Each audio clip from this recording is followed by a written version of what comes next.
Hi, I'm Felix. I'm back again after the Ad Twister podcast, and I'm the publishing producer for ININ Games, and I've worked on Rainbow Cotton, and I'm here to talk about it. Hi there, my name is Andreas Scholl. I'm from KRITZELKRATZ 3000 or 3000, if you like to pronounce it like that.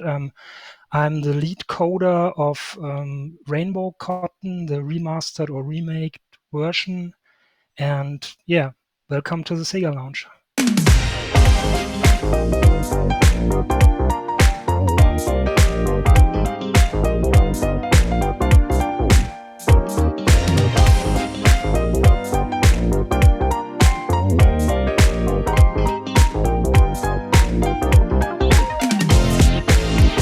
Welcome to the SEGA Lounge, where we celebrate our love for all things SEGA, including the games, the music, and the community. I'm your host, KC. Join me as I talk to different guests and learn more about their projects and passion for SEGA. Hey there, loungers. How's it going? Come on in, grab a drink. This is the SEGA Lounge, episode 221. Hope everyone's been doing well. For my part, I've been quite busy, but I've still managed to squeeze in some fun sessions of the HD remake of Rainbow Cotton, which is now available to purchase on all major platforms.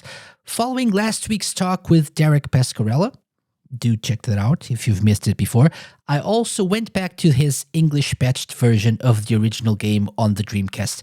I gotta say, this remake is a huge improvement, which is why...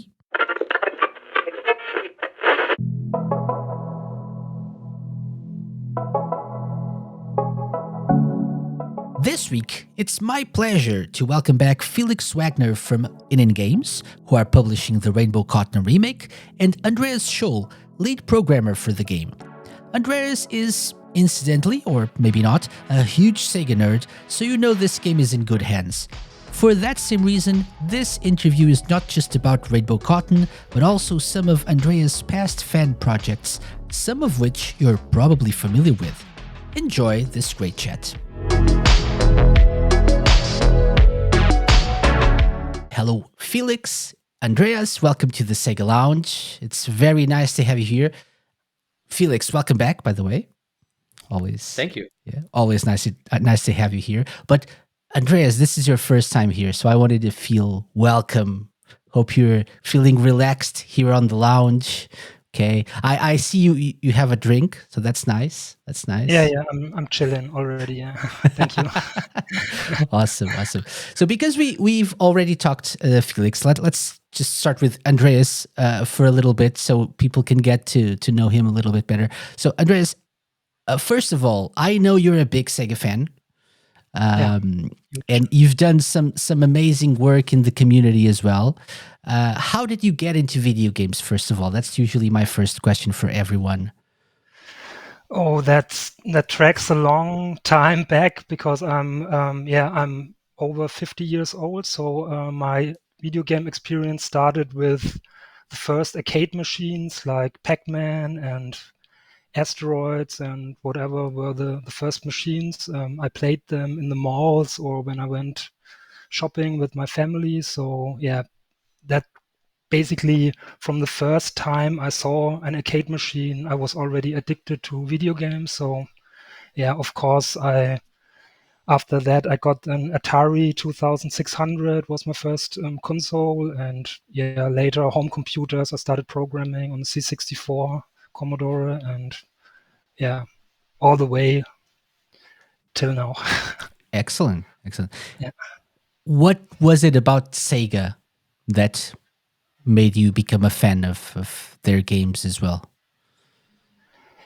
Yeah, of course, I'm a huge nerd for Japanese video games, and as SEGA is one of the earliest and biggest producers of video games in Japan, and arcade machines like Space Harrier, Outrun, and all the big classics. I was always a big SEGA fan, like from the start, very first start.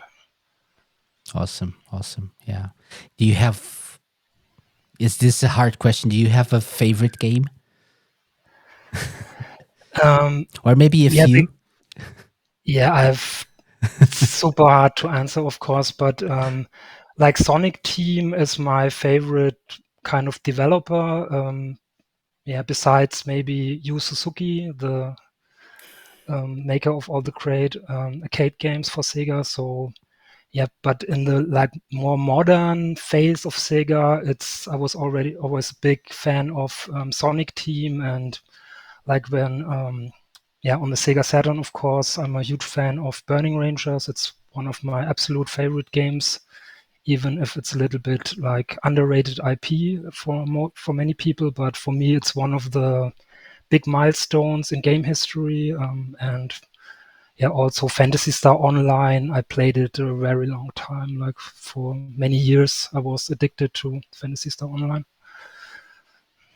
Some great picks, and it's nice that you spoke of Burning Rangers, because if people aren't aware, you actually worked on, or you did a demo of like a tribute to Burning Rangers in a more modern way, right? Would you like to talk a little bit about that as well, to share with the people who are not familiar with that work? Yeah, like a few years ago, I got interested in like researching on Sega Saturn games, because it's like I was interested in the 3D technology that was used at that time, because it's like some people say, oh, the Saturn isn't even a 3D console or so. But I was very interested to research it and see how the 3D formats for that console are. And as Burning Rangers is one of my favorite games of all time, so I started researching on the 3D formats and file formats of Burning Rangers. And yeah, I made a little demo to import like the 3D models into Unity, the Unity game engine. And yeah, I just became, at first it was only a test, so for me to try out, but one thing led to another. And yeah, I spent like many months to read all the data, like the level data and everything. So basically I ended up with making a tribute demo, which what I call it, to Burning Rangers. And yeah, I spent a lot of time to reverse or remake the first mission of Burning Rangers. Yeah, awesome. And that was released as part of, was it Sage?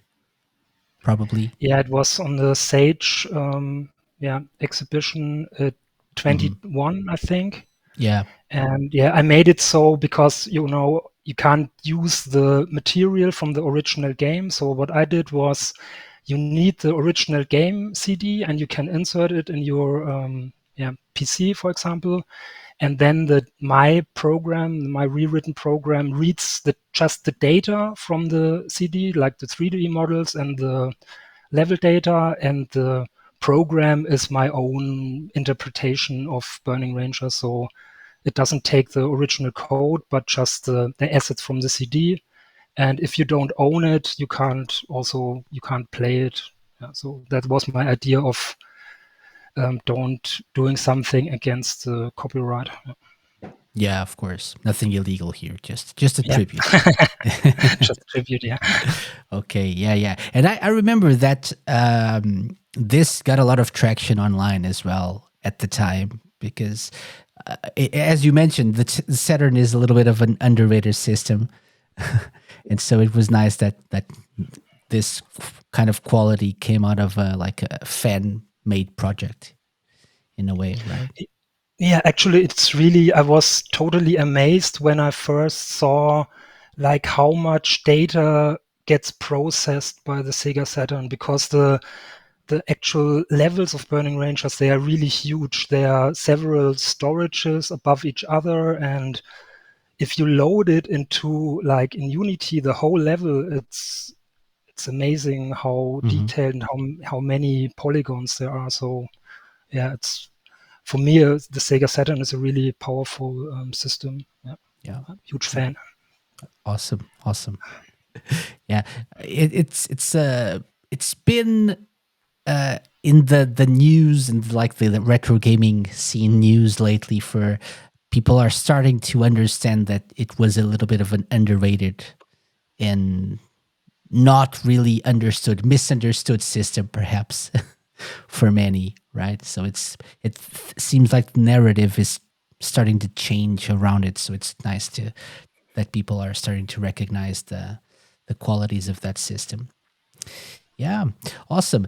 And so, not to, I know Felix is dying to say something about this. All good. I'm listening. Yeah. but Andreas, so how did you get into like proper game development? Was this like, was this always like your job? Were you like always a developer?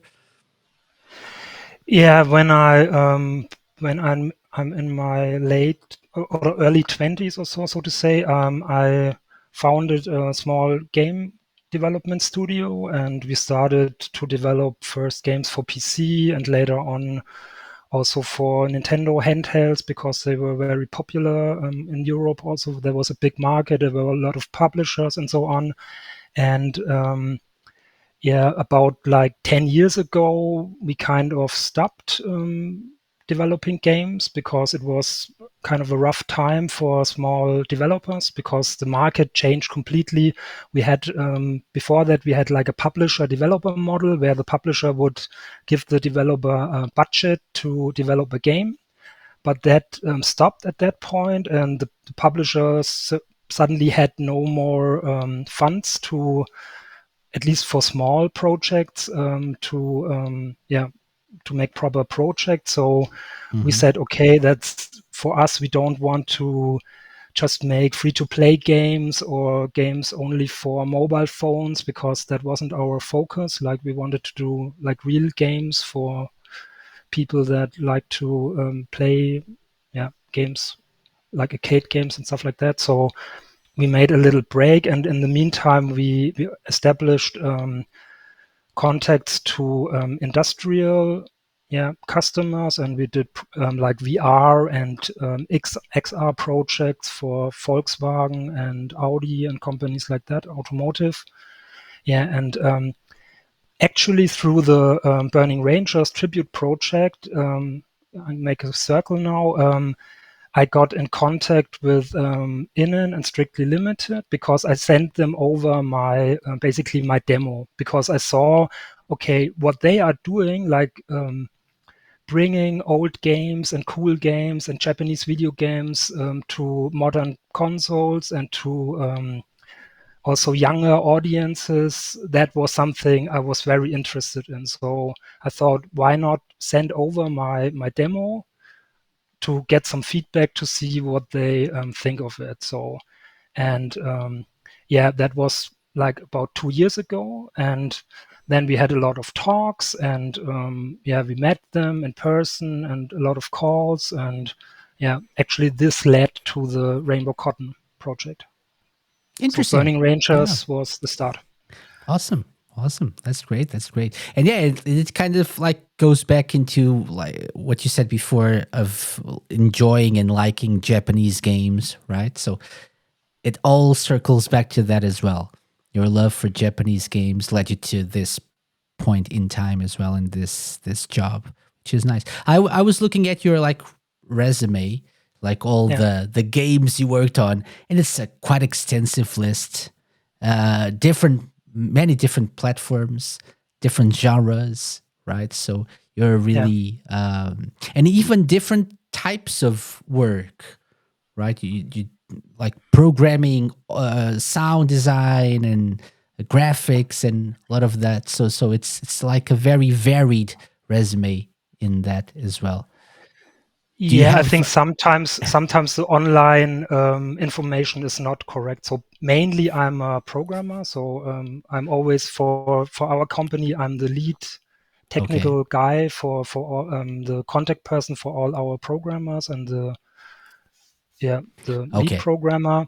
And I'm also, because I'm also CEO of one of 3 CEOs of the company. So of course, I have a lot of administrative tasks, like also making game designs or, like managing games, project lead stuff, but not so much music and graphics is not my, I'm not very good at that. Okay. So I was just looking at your Moby Games page. But maybe when it says audio, it's maybe not. Actually, says sound effects and sounds for Tubular Worlds, 1994. Okay. Maybe Yeah, maybe. simple, perhaps. Maybe something simple. I've wrote been in a, credits as a translator before, so it's fine. That's okay. You didn't even know you worked on this, but yeah, you did. You did. You're an amazing composer, Andreas. Well, now you know. Now you know. Yeah, I made the sound effects. That's right. Yeah, because Okay. it was with a special sound routine I wrote at that time, and it was for the Sound Blaster cards, like adlib functions that had the sound card, and there were not many sound drivers around, so I wrote my own sound driver for that, and yeah, maybe that's where that comes from. Yeah, That's why there's this credit here. Okay. Very good. And you mentioned being one of the 3 CEOs of, I'm going to do it, KRITZELKRATZ yeah, 3000. perfect. Yeah, perfect. Yes. Yeah. Oh, thank you very much. Don't lie to me. So KRITZELKRATZ 3000 in English, right? So it's the company that you're a co-CEO of, right? Yeah. And the developer of this remastered version of Rainbow Cotton. Yeah. Okay. Excellent. So that leads us into Rainbow Cotton, which you guys are calling remastered, right? Rainbow Cotton remastered. Is it really a remaster or is it more of a remake in a way? Felix is like, Yeah, we've been checking different definitions. It's ultimately, I think, somewhat interchangeable. That you do find some nuances in the definitions. Yeah, it's definitely not only a graphical remaster. So in that way, it's for sure also a remake, because we did look at the mechanics and some gameplay variables, and so yeah, it's maybe in between, depending on who you ask. it's a Yeah. remasker. Is that a thing? It's like a mix. Some hybrid. There's some hybrid. Yeah. It definitely got improvements, a lot of improvements over the original, right? In terms of controls, especially and systems. So definitely more than just what people probably expect from a simple graphical remastered version. Yeah.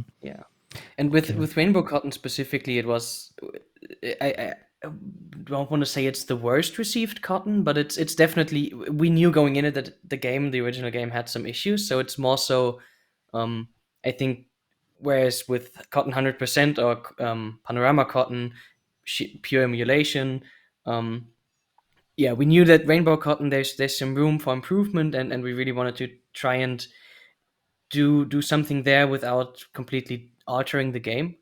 So it's definitely, it lends itself to kind of going like a step further and tweaking some of these things. Okay. Let's start with like Cotton in itself. So last time you were here, Felix, you told me how proud you were of like working on the Cotton series and how you enjoy this series. And I must admit, I was familiar with the series, but not as much as probably other video game series from the past. And I thought to myself, I need to get Felix back to just like talk about Cotton. And then this opportunity came up. So this is a little bit of a different idea, but we can still talk about it. How would you explain what Cotton is about and why people should play this series, Felix? It's really something else. It's very different in terms of the whole style and the consistency of the game, not taking itself too seriously with the story and overall, like, the character design. There's some crazy stuff, and I think it's a mix of being a very interesting view into Japanese video game culture, especially if it's a bit more strange, more, let's say, centered for the Japanese market, because the games weren't really too well known in the West. And it's a nice image of the other side of where you have, like, of course, these sci-fi shoot 'em ups, and then you have this really strange, out there crazy, Japanese colorful game and shoot 'em up. Okay. Yeah. And it's so basically it's a shoot 'em up, like probably what we would call like a cute 'em up, right? Probably.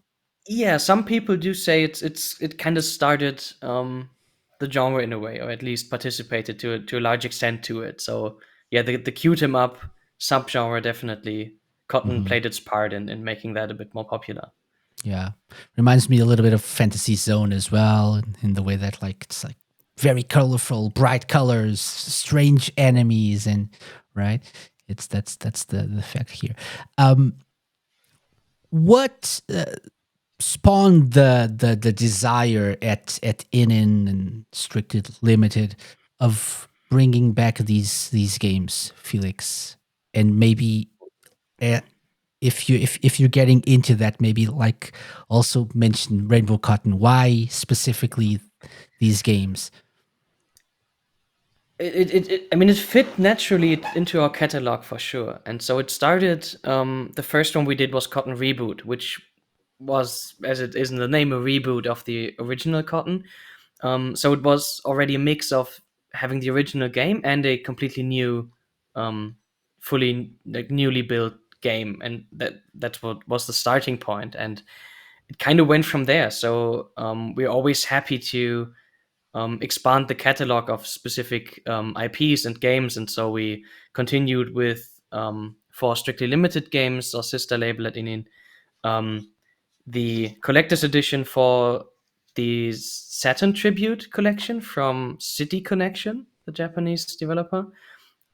So there was Cotton Boomerang and Cotton 2. We then managed the like full emulation project of Cotton 100% and Panorama Cotton.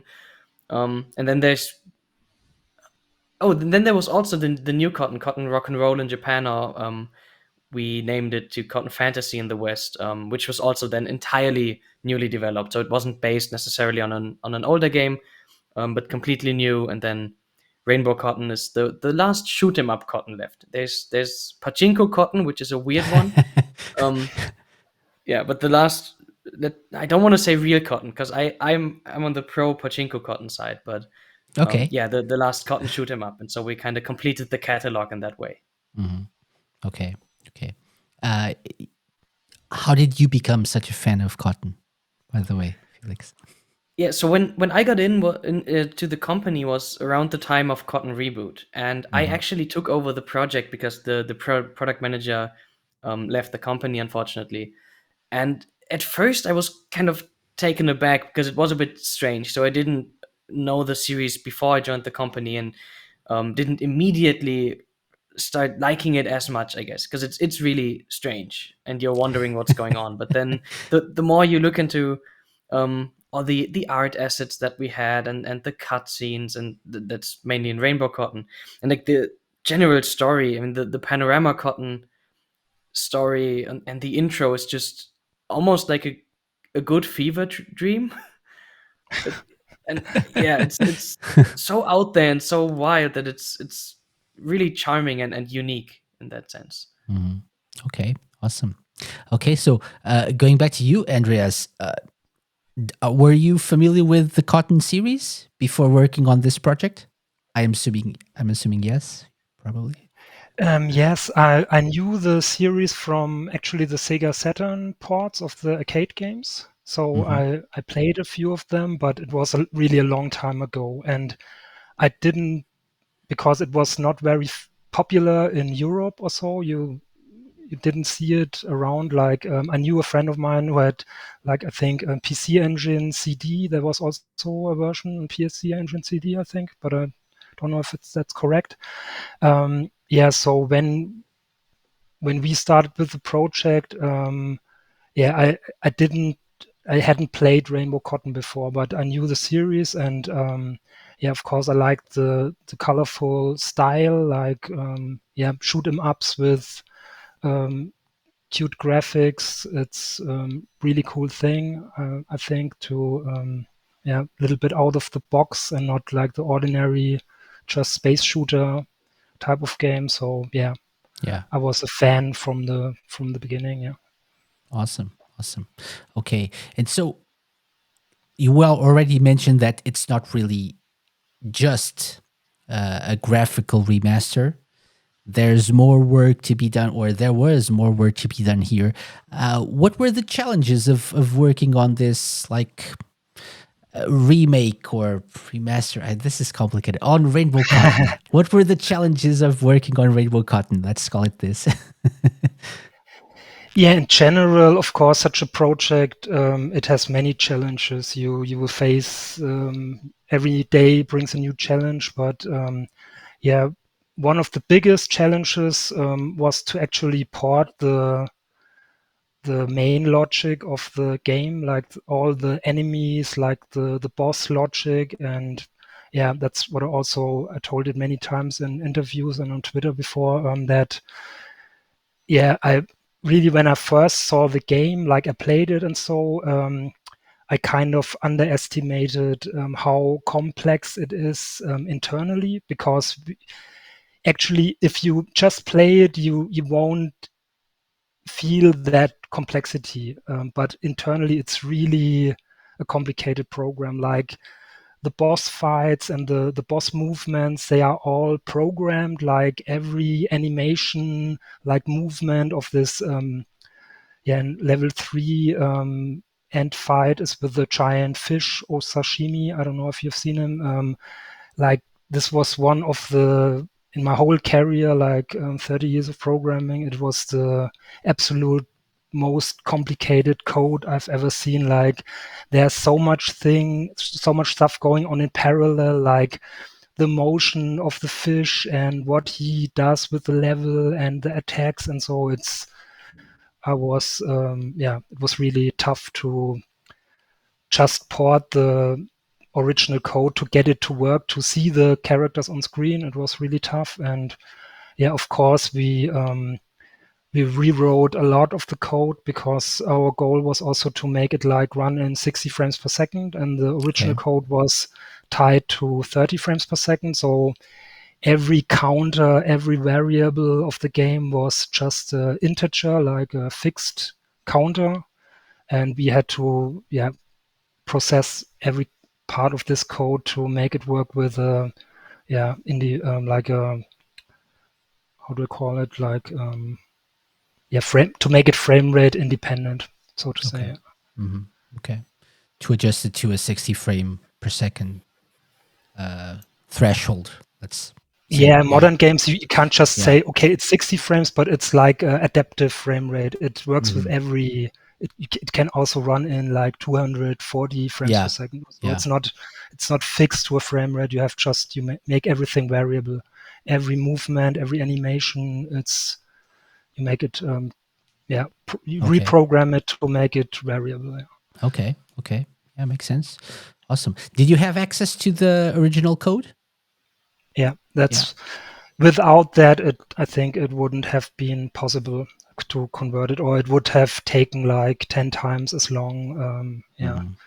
We got at the beginning of the project, we got like a package from Success through ININ, and this contained the original source code and also some asset files and some information about the game, and it was like everything thrown together, what they archived or collected over the years.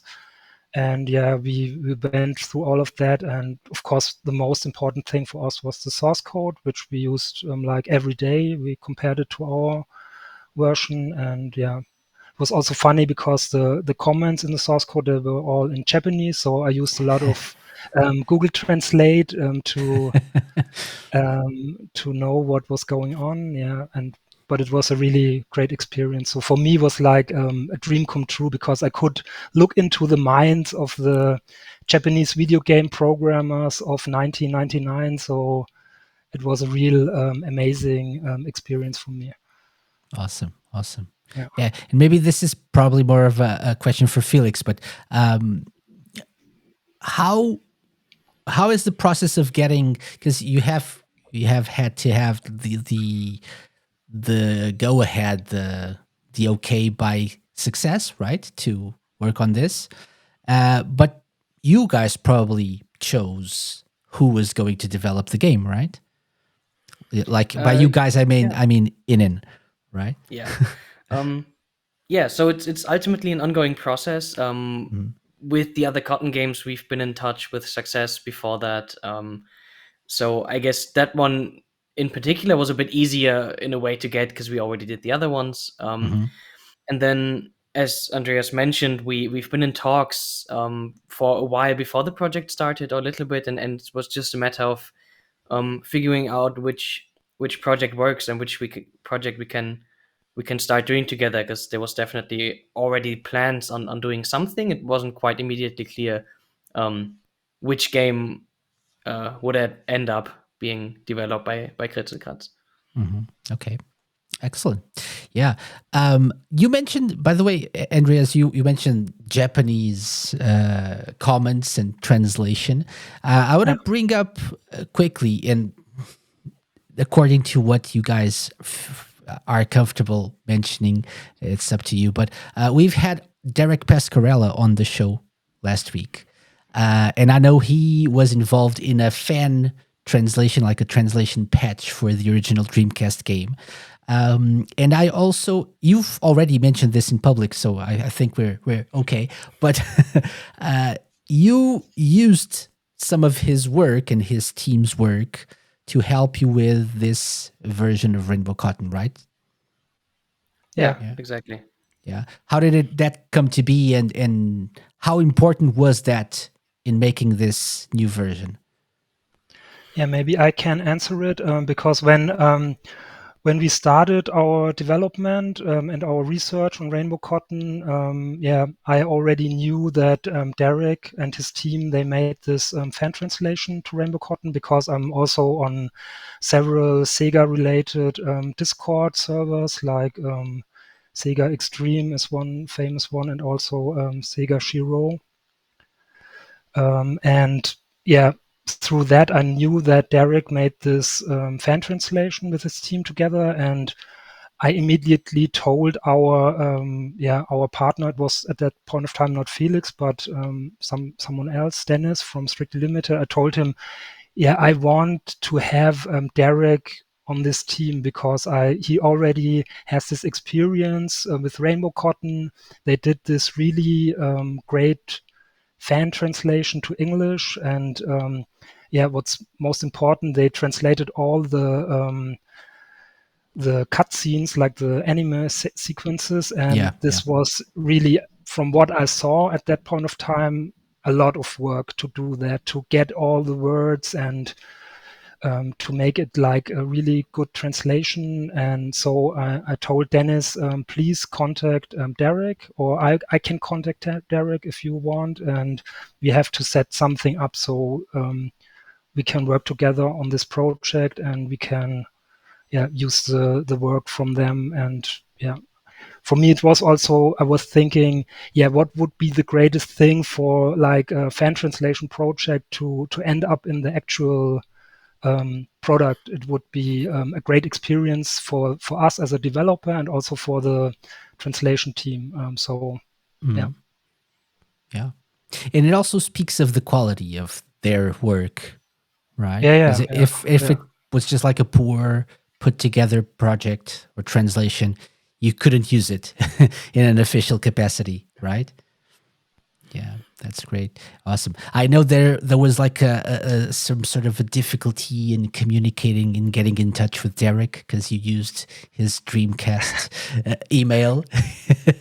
He told me. Yeah, that was very funny. Yeah, at the beginning, when I told Dennis, you have to contact Derek, he said, okay, I'll do it. So after several weeks, I asked again, what is going on? Did you contact Derek? And he said, I wrote him an email, but he never wrote back. So he thought maybe he's interested or something. And then I thought, no, this can't be. I have to directly contact him via Discord, because I know he's active on several servers, like I said.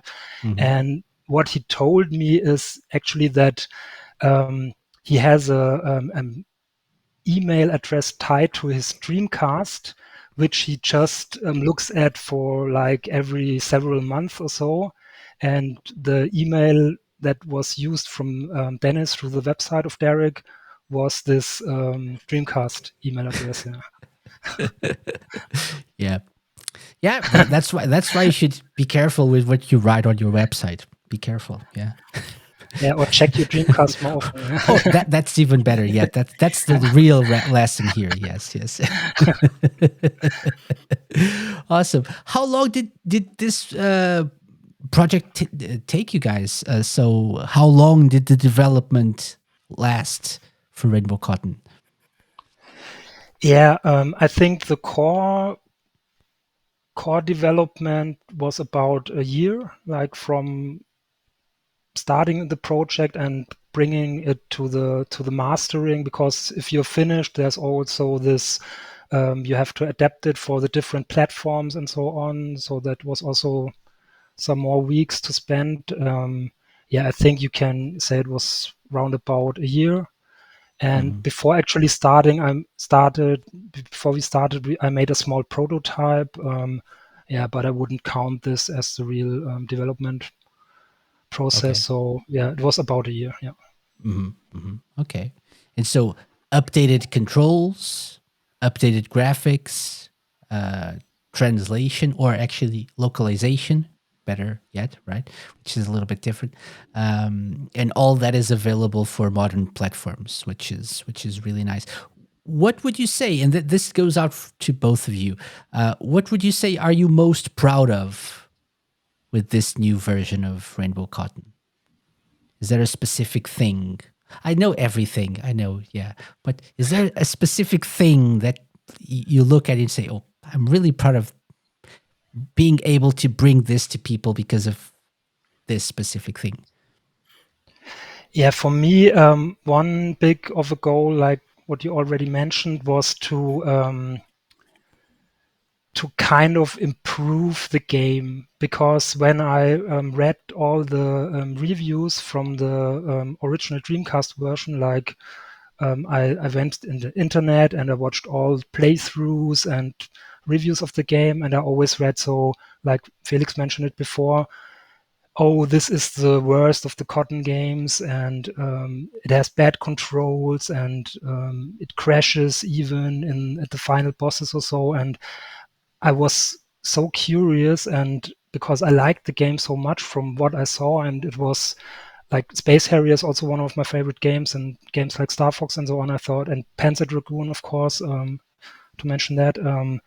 I thought this can't be that this game is so not well perceived. I want to do my best to improve it, to change whatever is possible, to not go too far off from the original game, because it should still be like a port, bring the old game or the retro game to modern platforms, but also to improve what people were thinking was maybe not so well done in the game. So yeah, personally, I'm most proud of the rework controls and the like the log-on mechanic that we, my team, integrated into the program, because I think I actually think it's a great to play game now. It's, of course, it's an arcade game and still difficult, and it has its things, because that's also, I think, a problem if you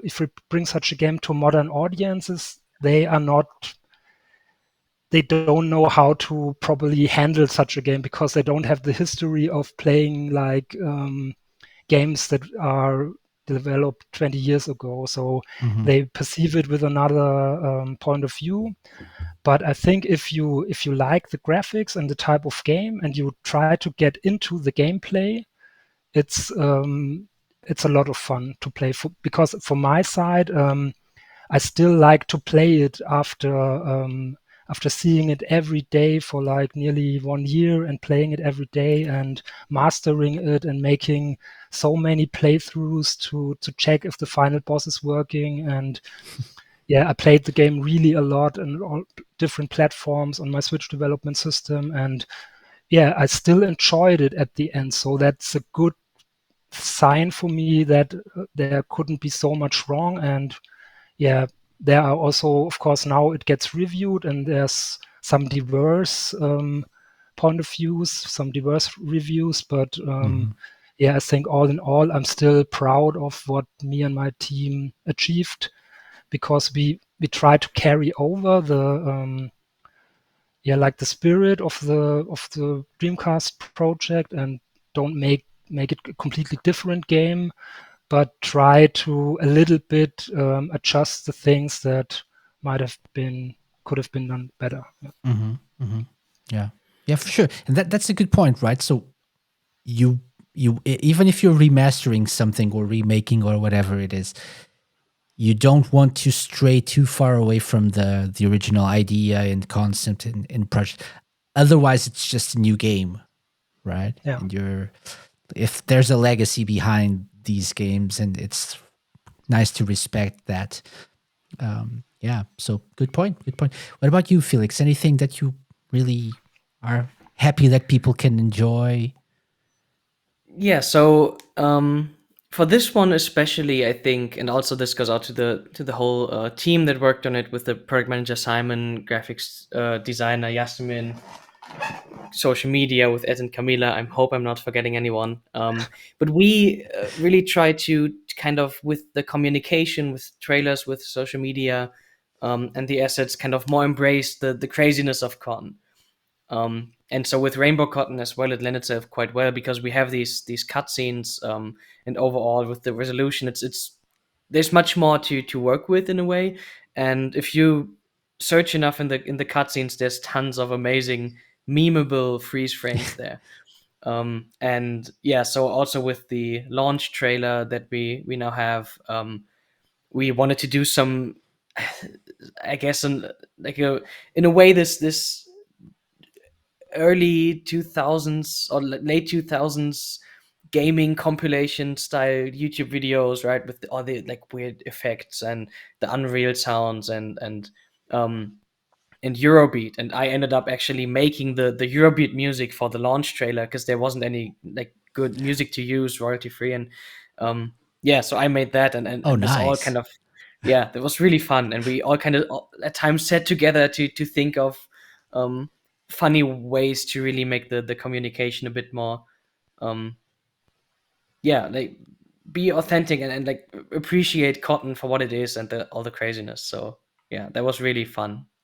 That's nice. That's awesome. Yeah, yeah, yeah. It's nice that, like, you were speaking of like the social media aspect of it, and you guys really went all the way in promoting this in fun ways, and like you said, all the memeable freeze frames. Yeah, you've been doing that as well. It's nice to see it. Yeah. Awesome. Okay. By the way, so what's in this new version of the game, apart from all that we already talked, which was like the meat of the game, like the graphics, the controls are reworked. But apart from that, are there any new modes that people can enjoy, can experience? What can you guys tell us about that? Yeah, Felix, you want to go? Or Yeah, so the main thing, and this is always the question we kind of ask ourselves with straying away from clear emulation, is we of course want to preserve the original feelings. So what the team at KRITZELKRATZ actually ended up is creating a whole new retro mode. It's not quite, because it's not wasn't really technically feasible to actually do an emulation within the game and be able to play the original game, but they rebuilt a retro mode that is as close to the original as possible, so you can kind of have both, which I'm always a big fan of. So you kind of have the more modern experience, you have 16:9, the upscaled graphics, but you still can go back to the retro mode. yeah, another thing we added was or is the co-op mode, where you can actually play the game with 2 players. Yeah, that was also an idea that came up very early, because we thought, what can we give the players for additional features? And yeah, we thought of, it would be fun if you could play Cotton and also Silk, the side cut of the series and play together in a co-op mode, because I knew from Panorama Cotton that you could play as Silk if you complete the whole game. You could change the character to Silk instead of Cotton, and I thought this would be really fun experience to play together. One player is Cotton and the other is Silk. So there's also a new mode in the game. Awesome. Yeah, and I always ask this question when there are like remasters or reworks of games. How was the process of adding these new things to the game? And Felix probably knows this more. What's like the how can I phrase this? Was success very hands-on, or they just like, here's the game, do what you want with it. At the end, just let us see what the end product is, and we'll give you the go-ahead? Or did you get, because it depends, right? Depends on the company, depends on the team. Yeah, so no, that's always interesting with each of these projects. It's definitely like a back and forth between success. We do want to make sure that they are happy with the product, and ultimately, if we spend much time on something that they would end up not liking, then it's things gonna get really difficult. But it's always this trying to maybe add something to the game that's might feel a bit more modern. It might be some sort of new game mode or some addition, maybe some shop system where you can upgrade the items or buy them, something like that. That doesn't necessarily, or it's important that it doesn't change the gameplay experience that people had back in the day. So it's this kind of balance where, of course, you could just take the assets and create an entirely new game, but that's not what we want to do, and that's probably also not what success would like to see, and any partner for that matter. So it's a back and forth, and it's really trying to figure out where we can maybe add something that also makes sense from the series, as Andreas mentioned. Being able to play Silk in Panorama Cotton when you play through the game, it kind of makes sense then to maybe have Silk as a playable character there. Okay, yeah, like it makes sense in the sequel, right? To have something else, true. It's something extra, right? Yeah. As because it was known as Panorama Cotton too. I think now that I mentioned it, I remember reading about this. During development, I think the Rainbow Cotton was supposed to be called, or was like the working title was Panorama Cotton 2, I think. So it really is a sequel. Am I saying something I can't wrong? confirm Maybe. nor deny, but I don't actually know, but it would make sense. I did think so. I did think I read about that somewhere, but maybe I'm wrong. It's not. It wouldn't be the first time. Anyway, so great job, guys, on this. We're going to talk a little bit more about that, but let's take a quick break. Yeah, let's take a quick break. Okay.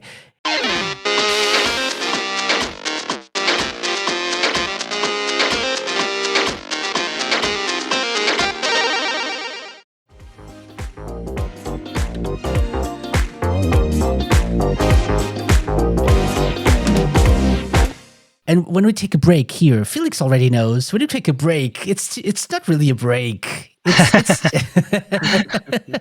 It's something else. It's the Sega Lounge Challenge. Ooh. Now that you know our guests, it's time to put them to the test.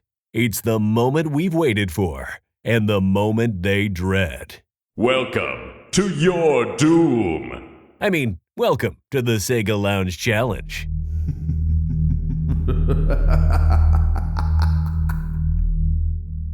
And Felix, you were saying I'm glad I'm not alone on this one, right?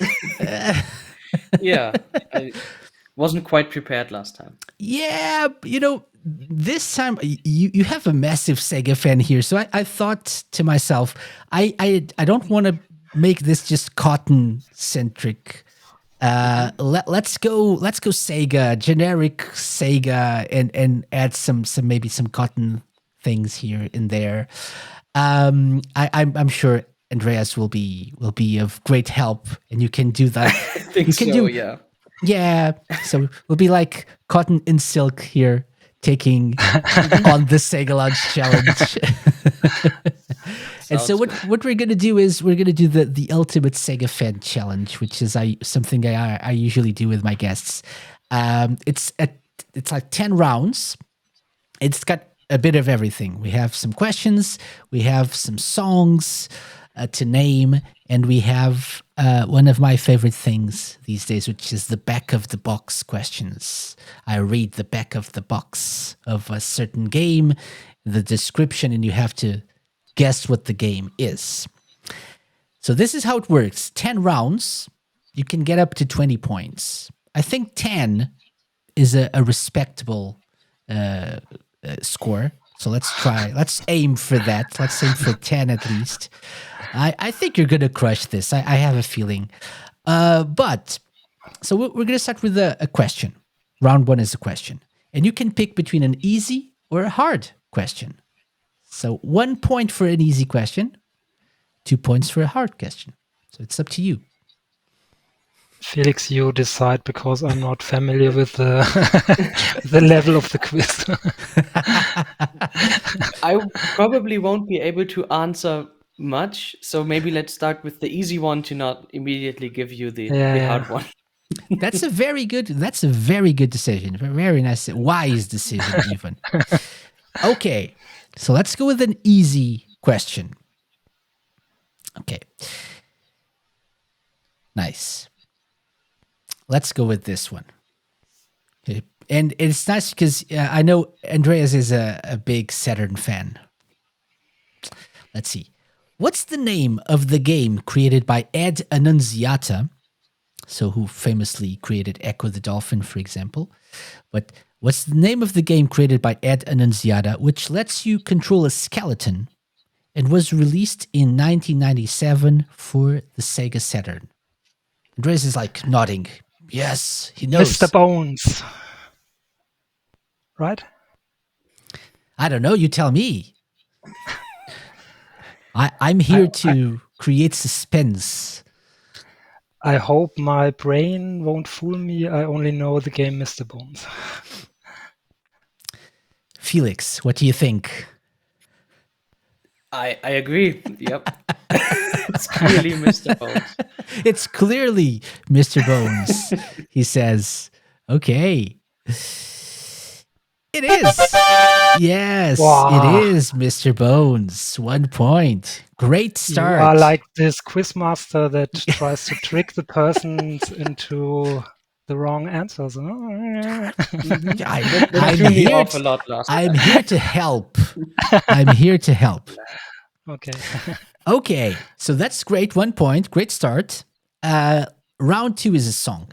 Okay, so it's 10-second long clip of a song. Okay. Let's take a listen. You get 1 point for the song, 1 point for either the name of the song or if you tell me where it plays in the game. Okay, something that tells me that you know what this is. I have a feeling this is going to be very, very easy. Let's take a listen. So fast we deliver to the future land. For the growing world of tomorrow we strive. Passing through the matrix of data, driving you into sight. Felix? So first of all, Felix. Well, it's a good song. It's a good song. After that, I don't know much now. Okay. But you have your partner, so it's basically the title song of Burning Rangers. And I think it's played in the, attract mode or intro sequence of the game.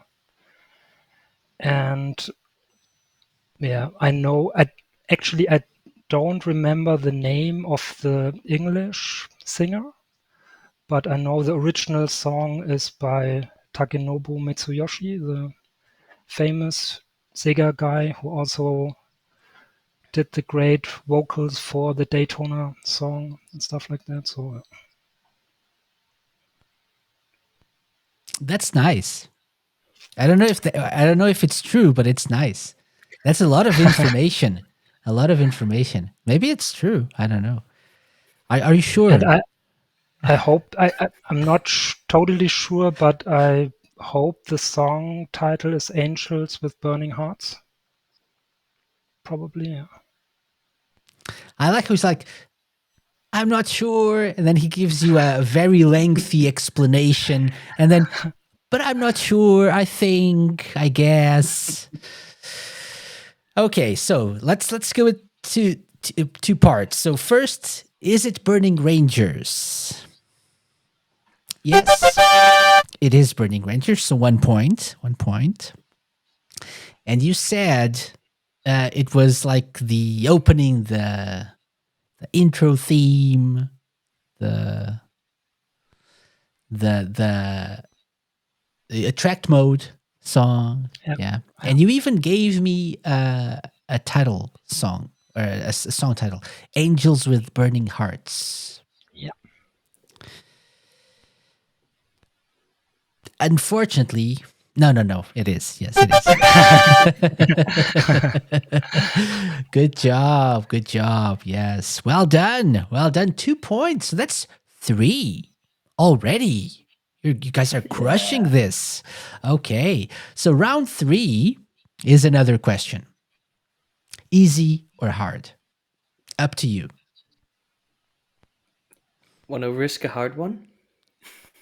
I'm It's afraid all of you, hard so- ones, so- No, I take the easy one. Okay, yeah. Smart That's man. Okay. Okay. Let's go with this one. This is a non-European one, but it's it's known. What is the name of Sega's portable system that allowed you to play Genesis games in handheld mode? I say Genesis because this was not available to purchase outside of North America. So there was a portable system.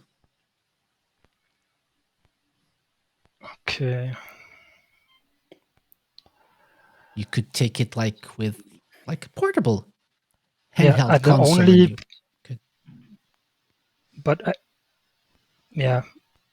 I don't know if the Game Gear you could play like Sega Genesis games. I don't remember that, but I would go with Game Gear because it's the only Sega portable system I know. Agreed. But Felix says agreed. Yeah. But you don't sound sure of yourself, or at least as sure as you usually are, Andreas. yeah, it's the only answer I can give, so I go with Game Gear. Yeah. Okay. So that's your final answer. The Sega Game Yeah. Gear. Yeah. Yep. I can lock it in. Yes. You can look at it. Your answer is unfortunately incorrect. Incorrect. Okay. It was the Sega Nomad. Yeah. Like Okay. they developed it, and it was like it looked a little bit like a Game Gear, but you actually could use the Sega Genesis, in this case cartridges. Was only Yeah, I know the released in North name, America. but Yeah, I knew that my answer was kind of wrong because the Game Gear couldn't play Mega Drive games. Mega or Drive Genesis games. Yeah.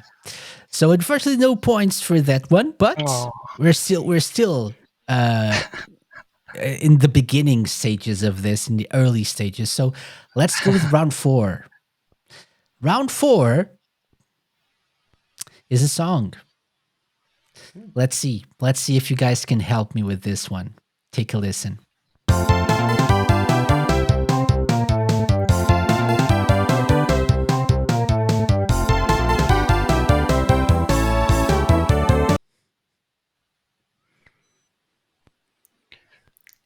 It's Cotton.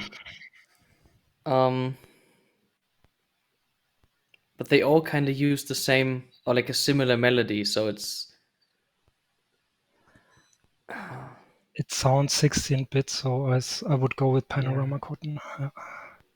I actually would have said the same this time. I do actually agree. But is it?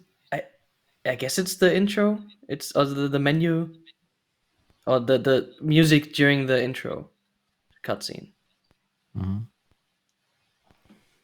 So you're going with Panorama Cotton. Yeah. Yeah. The intro.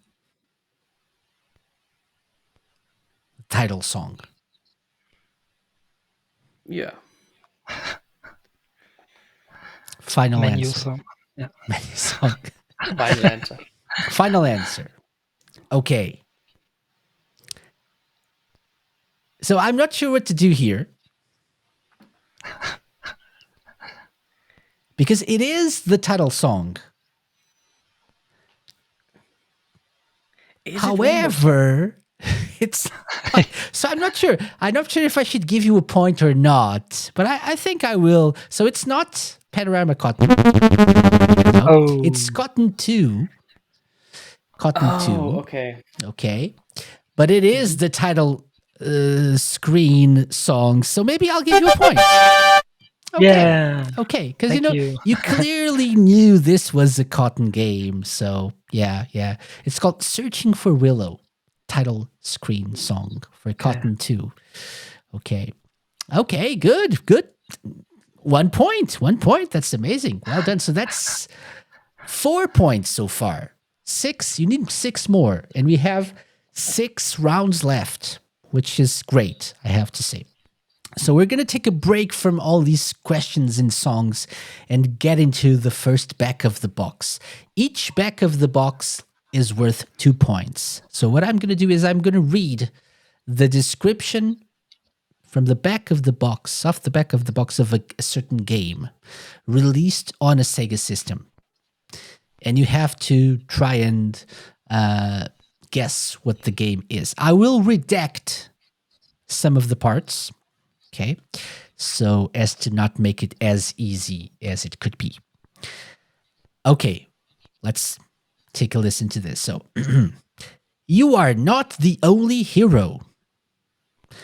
Something has happened on the planet Redacted, and it is your mission to investigate. Via the Redacted mode, create a team of up to 4 other users to conduct missions. Redacted. Use the 5-language compatible Redacted feature to communicate with other players from around the world.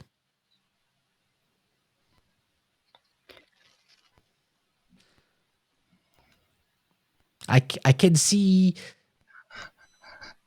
sort of confused / confident look from Andreas. I don't know. Yeah, it's maybe. definitely Phantasy Star Online. So it was confident, not confused. Yeah, I'm confident, yeah. Why?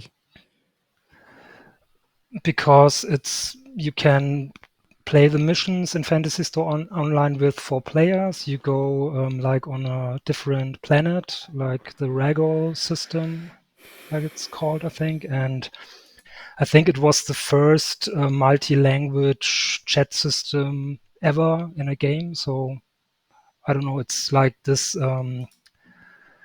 I don't remember how it was called. It has a special name where you could just enter words and then it would translate it to the language of the other user, like this word-based chat system. And it was very great because I used it a lot to communicate with Japanese players. And yeah, it was very great for its time. Yeah, big invention from Sega. Okay. I'm assuming Felix agrees. Yeah, I wouldn't know. To be honest, I felt like it. I've heard that name before. I wouldn't never guess it, but yeah, I've heard that before, and okay, it's sounded like something in that direction. So sure, I yeah. Sure, good. sure. So does it sound good, Andreas? Are you sure this is Phantasy Star Online? Yeah, You yeah. seemed quite sure. You shared your experiences and everything. Like 101% sure. Yeah. 101%. Okay. So Phantasy Star Online. In this case, on the Dreamcast. Is it the correct answer? Fantasy Star Online Yes. version 1, probably. Yes, yeah. V1. Yeah, so this is the original one. Yeah. You are not the only hero. Something has happened on the planet Raggle. And it is your mission to investigate. Via the PSO online mode, create a team of up to 4 other users to conduct missions online. Use the 5 language compatible word select feature to communicate with other PSO players from around the world. That's it. Good job. Good job. 2 points. That makes it Yeah. 6 points. Wow, you're crushing this. Okay. We're getting there. Yeah. We're getting there. Oh, you are. This is not a team effort. It is. The cotton one was all you. Okay. Yeah. So let's go with round 6. It's another song. Ready? Ooh, Yeah. let's take a listen to round 6.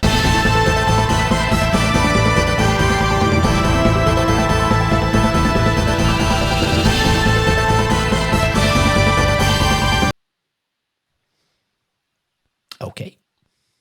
That's it. Okay. I don't have anything. Andreas, anything? Does it sound like anything you would know? Yeah. It sounds like Golden Eggs. And I hope it's Golden Eggs, like title song for it. But I'm not 1000% sure, but like 95% or so. Yeah. 95% for Golden X. Yeah. The title screen. I don't know the name of the song, unfortunately. Okay. Yeah. Title screen is enough. If it Okay. is that, it's enough. Okay. Could it be something else, though? I'm looking at Felix, and she's like, I don't know. Maybe that's not it. Maybe that's not it. Okay. So, final answer, right? Yeah. Final answer is Shining. It's not Golden X. So the correct answer was, I meant to say, this is not the right answer. Let's rephrase it. It's not right, no. And I almost gave it away. So it's Shining Force 3, the final battle. Okay. Yeah, I know you're a big Shining Force fan, right, Andreas? Yeah, as well. yeah, of course, yeah. Sad that I didn't know that, yeah. Really, really sad. Yeah. So it's Shining Force 3, the final battle. This was the correct answer here. Yeah. Okay, But at so least no points. I was in the medieval corner, so. Yeah. That's true. Okay. So no points there for round 6, but still 4 rounds to go with 4 points to get. So round 7, it's another question.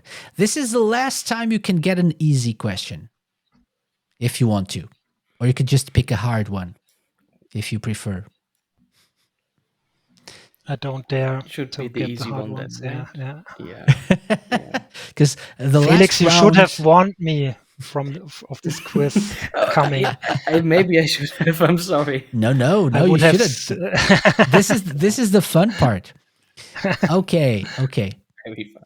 I have a very easy question, but I was going to ask this question, but then I looked at something. I looked at your T-shirt, and Andreas, and I can't ask this question. Yeah, I was going to ask this. Yeah, I was going to. What milestone anniversary did Sega celebrate in 2020?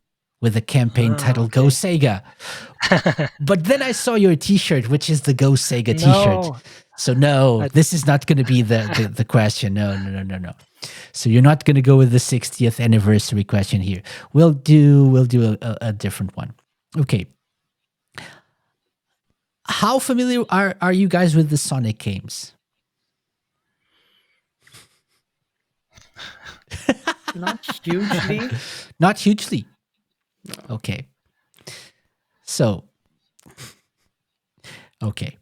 the question is, what was the name given to several prototypes of Sonic the Hedgehog by his designer, Naoto Oshima, before he became known as Sonic the Hedgehog? The designer came up with a different name for the character. I can't recall it. If you tell me, then I will probably remember, but Felix knows. Felix knows. No. Felix, Like, you're it's the not last no. I may have heard it. I can make something up. Sure. You never know. Lightning Mouse. Lightning Mouse. I like that.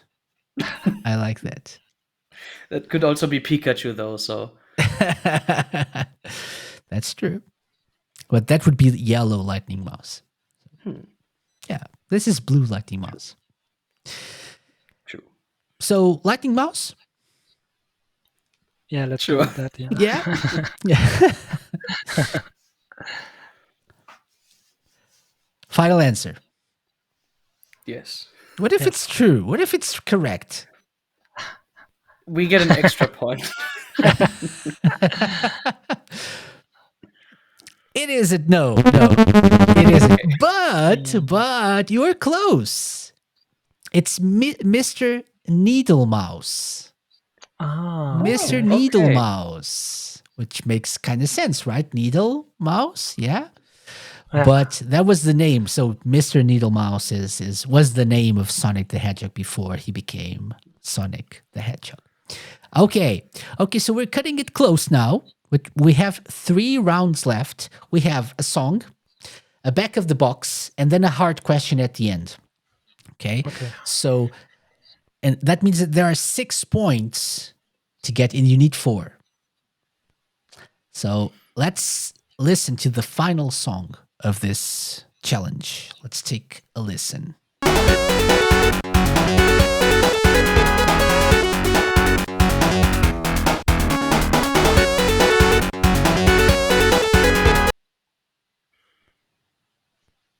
Ooh, that's a tough one. Can we hear it again? Of course.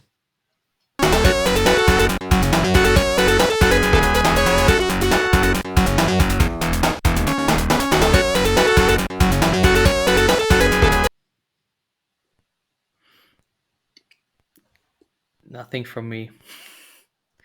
I can make another guess if we don't know.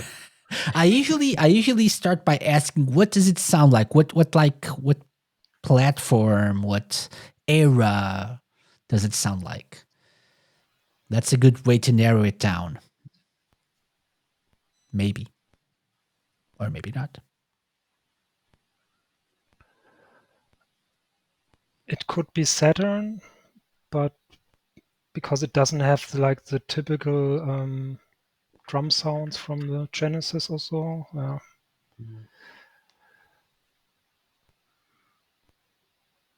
But I don't know. It could also be... No, I don't think it's an arcade title because I know the musics of the most arcade titles. It's difficult for me. I'm gonna give you that. It's not an arcade title. Yeah. It really is not an arcade title. It's just a clue of sorts.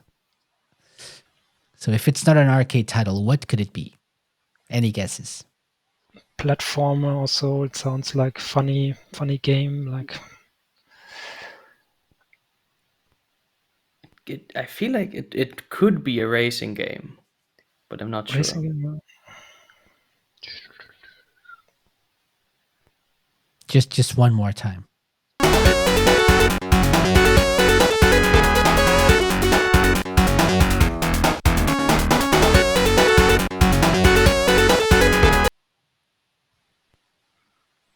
It is Outrun. No, it's not Outrun. Okay, I I know every Outrun song.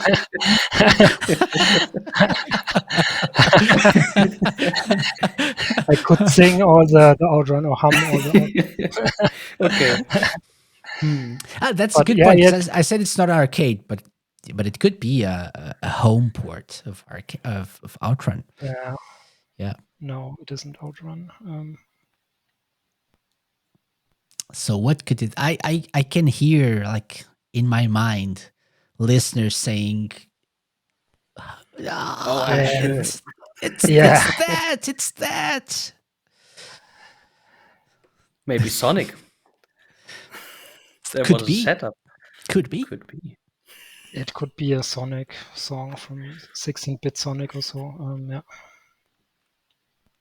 So I'm going to need an answer. A game, and even better, Let's just a take track some. title. I go with Sonic. But Sonic, I don't know which. and it's Which one? Which Sonic? Stage 3 intermission track. Okay. If okay. it was right. Of which Sonic? The one for Saturn. So, I don't know. No. Don't say that. People No. will be mad. No, that's the thing. There wasn't one. Oh, I mean, there was Genesis one, then. but there's a part of the was not Mega exclusive. Drive game. Yeah, there was Sonic 3D, but it wasn't really an exclusive one for the Saturn. So, which one? Which Sonic? Which Sonic? Still that one. Whatever. Still that one? Yeah. Yep. The one that has that thing with the things and the songs and stuff. Yeah. Exactly. Yeah. Exactly. That's Is the one that I'm that the thinking one? of. Yeah. Okay. Yep. Sonic Yeah. 3D Blast. Sonic 3D Blast. Yeah. I'm gonna lock it in. Sonic 3D Blast Stage Yep. 3. Stage 3. Yes. Stage 3 intermission. Intermission. Lock it in. Final answer. Okay, so I'm locking it in. Is it Stage 3 intermission? No. Ah. Is it Sonic 3D Blast though? Diddle-diddle-diddle-diddle. No. It's Sonic 2. Sonic It's Sonic 2 okay. Chemical Plant Zone, which would be Actually? Stage 2. Oh, Stage 2. Sonic 2 Chemical I Plant feel Zone. like So that deserves half a point. I feel like no, Please it doesn't. No. Okay. Okay, 2 rounds left. Final back of the box now for 2 points. Okay. And it's a very short and concise one, but one that I think you guys can get. Okay, so take a listen. These are always the European version, the PAL region English descriptions. And it says, drive across every landscape imaginable in Redacted. The ultimate race against time. Use your driving skills to show the world that you are the champion of the highways. Just this. I'm going to read it again. Drive across every landscape imaginable in Redacted. The ultimate race against time. Use your driving skills to show the world that you are the champion of the highways. Is that Outrun? It would fit because in Outrun you are like casual driving on the highways against time, and like if it would be like Sega Rally or Daytona, it would not fit with the highways, I think. So I think Outrun is a good guess, yeah. I go with Outrun too. like the original Outrun. Then, yeah. So I'm gonna say this. I'm not sure, and this might be entirely wrong, but I think that you read this one to me last time when it As I was was about your reading Suzuki. this, I thought to myself, am I getting deja vu or something? Did I read this last time? Maybe. I don't remember the answer Maybe, though, which is which maybe, is not great. But which is nice. but Which it is was your nice. Suzuki game, so that at least limits it. So it would fit. It would. It would. But it might not have been just Outrun. But I don't know. I don't remember the different ones. If And there this were is the any. fun of it. Because even by using the same thing, I can make you question yourself. So that's Yeah, the you power. have other racing games are like Hang On, like the motor racing game, but I think it's also but back in the back of the box is of course it has to be like a console game, of course. Yes. Yes. So it's So what's your answer? I say go with Outrun. yeah. Felix says, "Go with Outrun." It's like he's like if he can feel this. He's like, yeah, I'm feeling this. Yeah. So go with Outrun. Let's go with Outrun. Sure. Let's go with Outrun. Yes. Let's go with Outrun. Yeah. 2 points. Yes, it is Nice. Outrun. Maybe I read this last time. Yeah, probably. Probably I think, did. Yeah, I think so. Probably I did. Well, it was not on purpose. As I was reading, I should have checked, but it's okay. It's okay. We'll 2 take it. points, of course. Okay, so 3, 4, 6. Oh wait, you already have all the points, right? So 1, 2, 3, 4, 5, 6. No, 7, 8, 8. You need 2 more. You need the last round, which We need is the going to hard be a question. hard Oh, no. question. Oh no. Oh no. Okay, are you guys ready for a really hard question? No. But is it? Is it? I don't know. It depends. Okay. Okay, I have a very long list of hard questions. So I'm just going to pick one at random. Okay. Let's go with this one. I'm going to go with the Shenmue question. Right? I think I said last time, Felix, I'm a very big Shenmue fan. Are you familiar with Shenmue, Andreas? No. No? Okay. That's good. That's a great start to this. Okay. Yeah. That's a great start. I was Great just start. joking. Okay.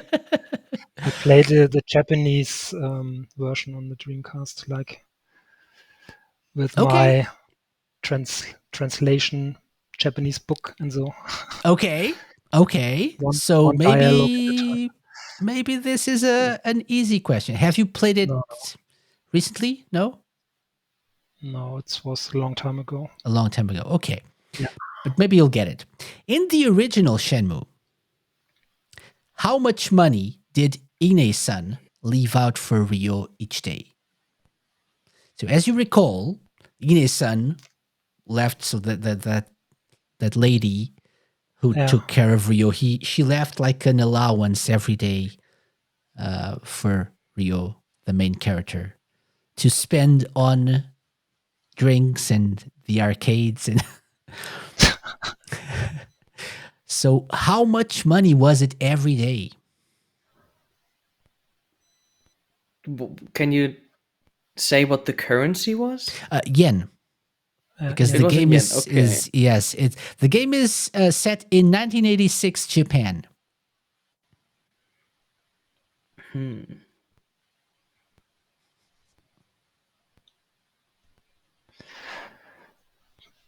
It's Just out of the thought, I would say 5,000, but something with 5 comes to my mind, but not sure. Were they rich? No. I don't know. They had a Sega Saturn, so maybe they were rich. They did have a Sega Saturn well before it was released, so like 10 years before release date. So they probably like they were well connected at least. So I don't know. Each like capsule toy, each arcade game was 100 yen. Okay. By the way, I don't know if this helps or not, but yeah, 5,000 seems to be a lot, so maybe it's a little bit less than that. Not sure. Yeah. But you said you remember the 5. Somehow, yeah, maybe it's 2,500, could also be 1,000, I don't know. I'm just trying to think, like, the rough conversion is that 1,000 yen is 10 euros. And so maybe 2,500 is fine. Yeah, could be. Because actually, you don't do much with the money in the game. You don't buy like items or so. It's just spent for this, gacha toys and in the arcade, like David said. so currently, apparently, 1,000 yen are like roughly 5.96 euro. It right? got worse. But right now, in 1986, I don't know. We could go back and see, but okay. So we're going to need an answer. What would be a like the nice thing to do from Ine-san? The correct amount of money. Is she spending a lot on Rio every day, or just giving us a little bit of money? Yeah, I'm thinking in a developer, game developer mindset. Like, what would I give the player as an incentive to not overdo it? Like, stay all the day in the arcade or so, but want to come back the next day to, the thing you say you should always go with your first idea, and the first idea that I had was 500. So. I take that. I would go with sounds 500, okay. Yeah, sounds good. Let's lock that in. So we just go to 5,000, 2,500, 1,500, and now 500. So is that the final value, the final answer? Yeah. Yeah, because they lived a simple life, and I think 500 is already something you can. They did have a dojo, though. Maybe they made a lot of money. Who knows? Yeah, maybe but it the was exchange just for rate, meditation and training. So they. I'm not gonna keep you guys guessing for long. It is 500. Yes. Okay. Yeah. 2 points. Yes. We made it. Well done. That's 10 points. 10 points. That's the correct answer. Good job. Well done. So thank you very much, guys. You get the official Sega Lounge seal of approval. Wow. Okay. Yeah, which is a real thing. By the way, did you get yours, Felix? I did. The first. Okay. Yes. Okay. There's a new one this season, so I'm gonna send you that one later. I'm just gonna collect all of them then. Let's find another Sega game to remake. Yeah, exactly. I know one. Okay. Oh, so that's actually a good point. I was going to ask, so what game, and of course, no one from ININ is listening to this, Andreas, so it's just you and me. What game would you like to remake next? It's a difficult question, but I would maybe go with Burning Rangers because it was a game, like it was only released on one certain system, and like the Sega Saturn, and I think it's also kind of expensive if you try to buy it now, like the original game. And I think it would be a really good title to remake or to remaster for modern platforms. Okay. Yeah. Okay. Because it's Excellent. also, it's like it's a very, I don't know the right wording for that, but the IP is really standing out like a Sega IP, but there was never, besides like some mobile game or so, a real follow up. It's a one trick pony. Like it was only one game, and there was everybody kind of knows it. They got a lot of cameos, the characters in different games, like in this Sega racing game. I don't Yeah, know the All exact Stars name. Racing Transformed. All Stars Racing Transformed, yeah, and also of course, in Fantasy Star Online, there was even a mission and the song and so, and yeah, it's very iconic for Sega, I think. So I always wondered why they never picked it up again, and yeah, it would make me so happy if I wouldn't even have to do it, but just to know that it comes to life again, and yeah, it would be really great. Okay. I take some notes. even though I'm not part of the team that ultimately makes these decisions, but I'm sure it's being talked about in some way. Okay. Yeah. So there you go. There's a good suggestion. Yeah, for a future game. Yeah.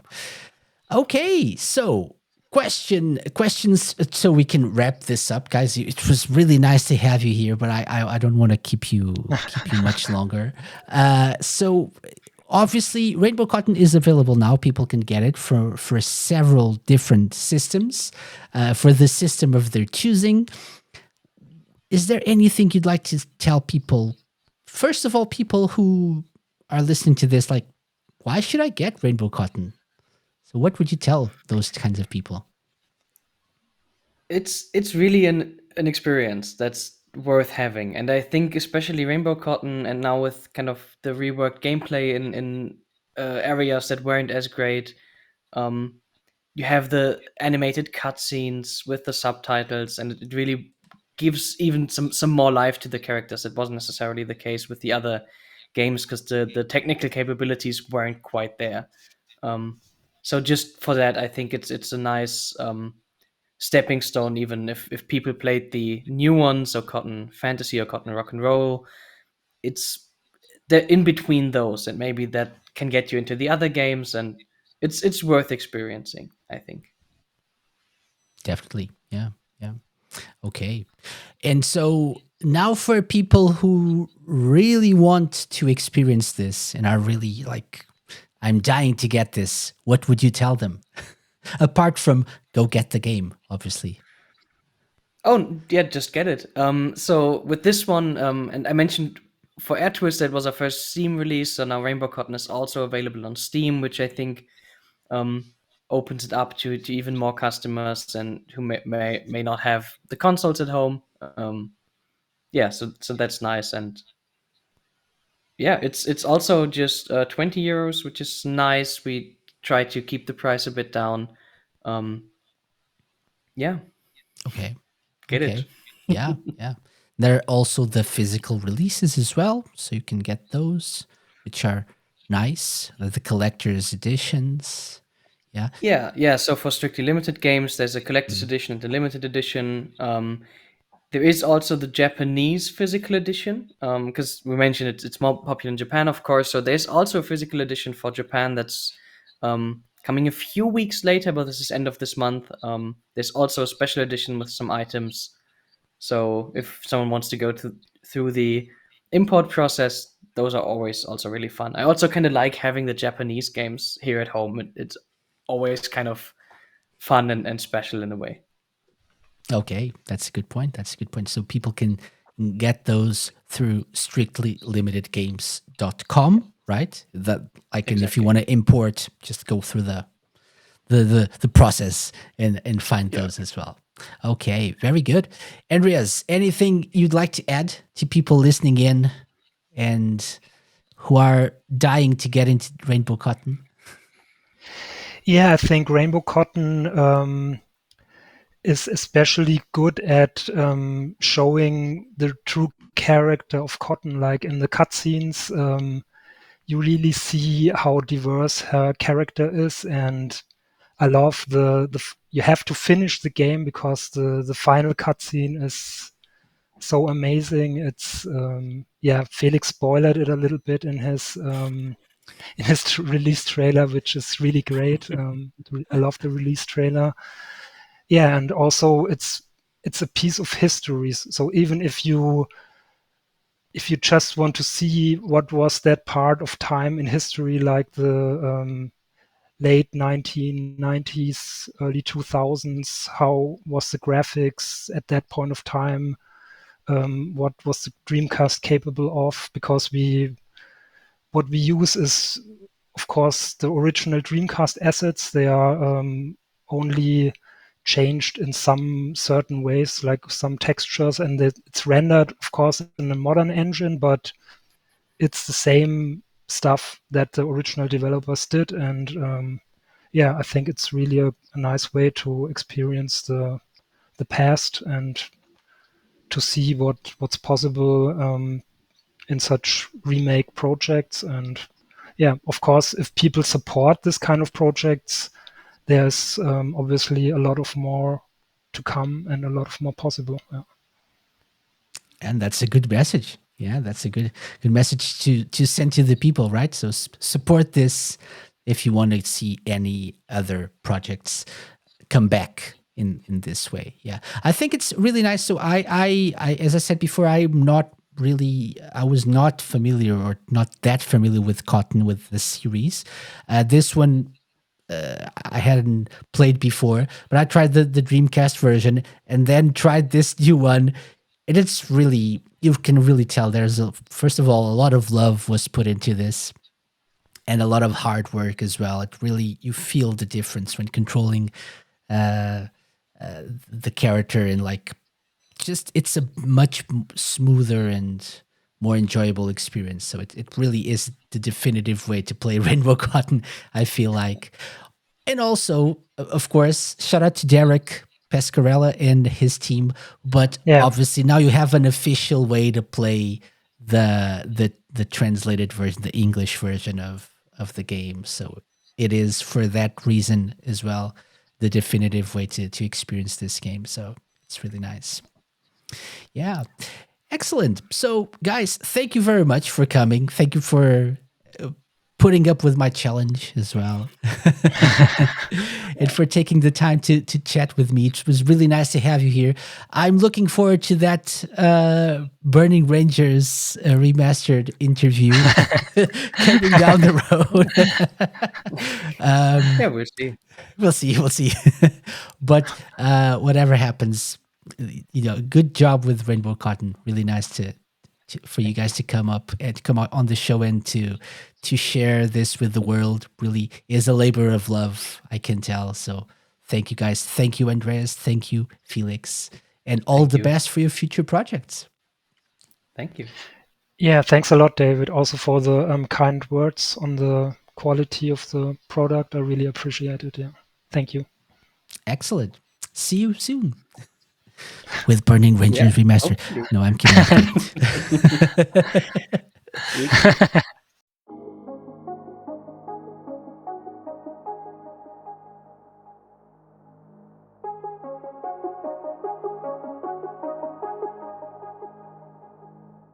I'll say it again. This new version of Rainbow Cotton by Andreas and his team is definitely worth a look, and it's very reasonably priced. So if you're nostalgic for the Dreamcast or a fan of shoot-'em-ups in general or cute-'em-ups in particular, check it out.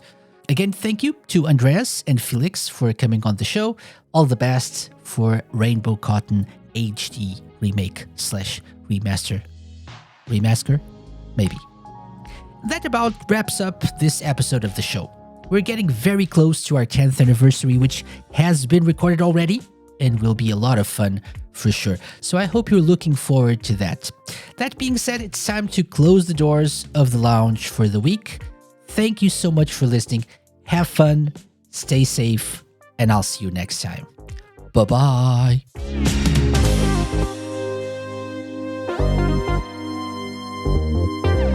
The Sega Lounge, hosted by me, KC, and part of Radio Sega's network of live shows and podcasts. Theme song and incidental music by OSC. Got any suggestions? Drop me an email to podcast@thesegalounge.com. Find us at The Sega Lounge on X, Twitter, and Instagram, at thesegalounge.com on Blue Sky, and be sure to check out our Twitch and YouTube channel for live video content. You can find previous episodes of the show by going to thesegalounge.com, on the Terra Player app, and wherever you listen to podcasts.